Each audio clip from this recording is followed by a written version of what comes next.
Night Pull-Up episode. Hey, we're at a very special place today, right? We're at Angelica Theater here in DC. We got two amazing guys today.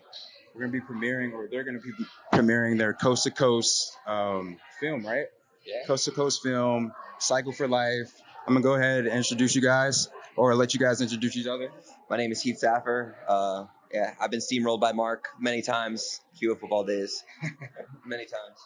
Hey, many. My name is Parsa, and thank you, Mark, and the whole Green Light podcast for covering this event. Hey, so this is not even about the Green Light Talk podcast. This is about mental health awareness and suicide prevention, right? So, with that being said, this film, what was the motive behind this film? What was the direction? Like, why did you want to capture this film, Parsa? The film naturally came about an opportunity to capture a great cause and a great physical adventure, which was the nationwide bike ride that Heath and Omar were going through. And that was something that I felt, you know, it it was too big not to create something important and large around it.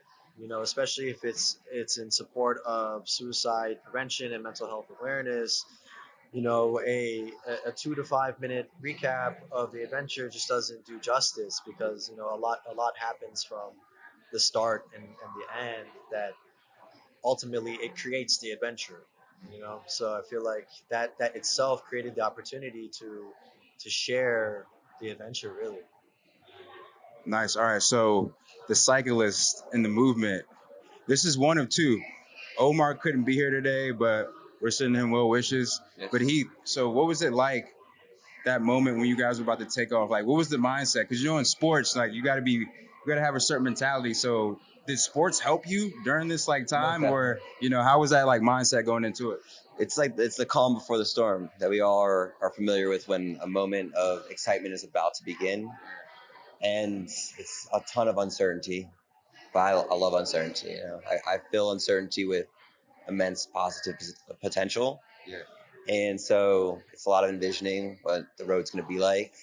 And it was all wrong. All that envisioning was not right from the get-go, Yeah. but reality was so much more impactful. The people that we got to meet and the strangers that became acquaintances, that became friends, made that calm something that became comfortable and motivating to continue on and to push through the tough times. So what was your biggest challenge, or you guys' biggest challenge throughout the journey? Probably communication with each other. Probably weather, like tangibly, just like being out in the open. The sheer forces of Mother Nature are ridiculous at times. Like it reminds you how small you are when you're dealing with like 30 to 40-mile-an-hour winds coming at you head on, and you're giving like every ounce of effort and energy you have to bike forward, and you're not going anywhere. But you have to go 80 miles that day to make it to the next town over or whatever. And then obviously just like living in your mind for 10 to 12 hours a day, like just biking and just simmering in your thoughts and having to find a place where it's comfortable and you can keep going. That zone, right? Yeah, that the flow. flow. The flow. Exactly. The flow will make you go. Exactly. But Parsa, I saw only the snippet, the teaser of the film, right? How did you capture the film? Like, were you out there at certain levels of the journey, or like how did you maintain to capture what we're seeing tonight? There were definitely obstacles. And we tried our best to. Well, Hey, we're gonna make an adjustment. Hey, back to scheduled programming, it's right? all good. Yeah, man. It was. I wouldn't say it was difficult to capture the adventure, but there was definitely some obstacles. It was arranged in a way where I couldn't necessarily be there with the boys all 75 days of the journey, but we created it in a way where we can at least capture the beginning, the middle, and the end of the journey by me flying out and meeting the guys in certain areas of the country. We started out in Seattle, Washington, is where they started the journey. The middle checkpoint was Oklahoma City, and the ending was here in DC. I met them here in DC, so through that, and then also utilizing all the footage that Heath and Omar were able to capture on their GoPros and their own personal cameras, we were able to piece the story, and that's really what made it the story, is being able to see all the interactions and all the moments that these guys went through that we wouldn't normally see. Like when you recap an event, you see micro moments, but you weren't in those conversations.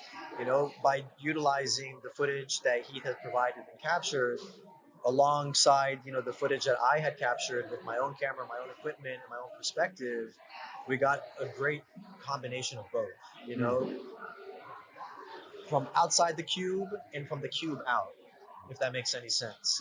So we really captured the essence of the journey as best as we could. Obviously, if we had more time and more, availability to be more on the grounds and capture, there would have been a different scenario. But I think from what we captured, it was amazing.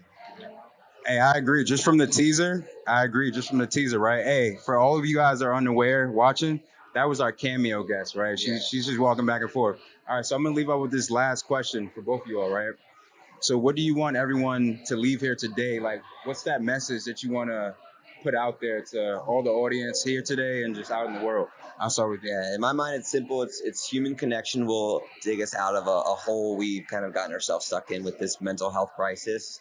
We need to be comfortable reaching out when we need help. We need to be comfortable providing help when we have the capacity to do so, and just connecting with strangers and each other, because we're all just alike. We're one, and we need to get back to these kind of roots. That's solid. That's big, especially like in our where we are right now, just world here.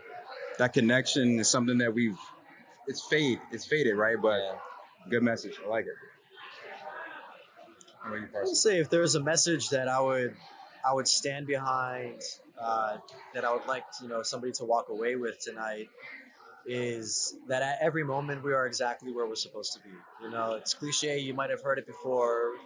But it's truly a statement that I've grown to believe in and trust.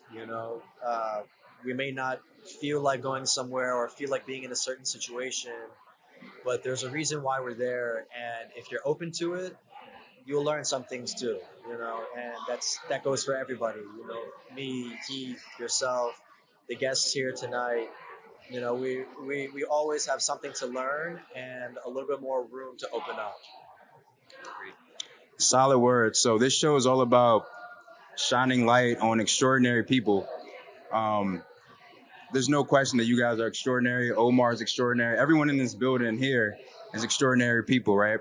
So with that being said, hey, thank you guys for inviting us here. Parsa, Heath, Omar, you're out there somewhere, but hey, he's here. Omar, you're right there, buddy. All right, but this is Green Light Talk. This is the pull-up episode. Hey, I can't wait to watch the film from coast to coast. Cycle for Life. My man Parsa, Heath, Omar. We'll see you. Green Light Talk episode, whatever. Pull up.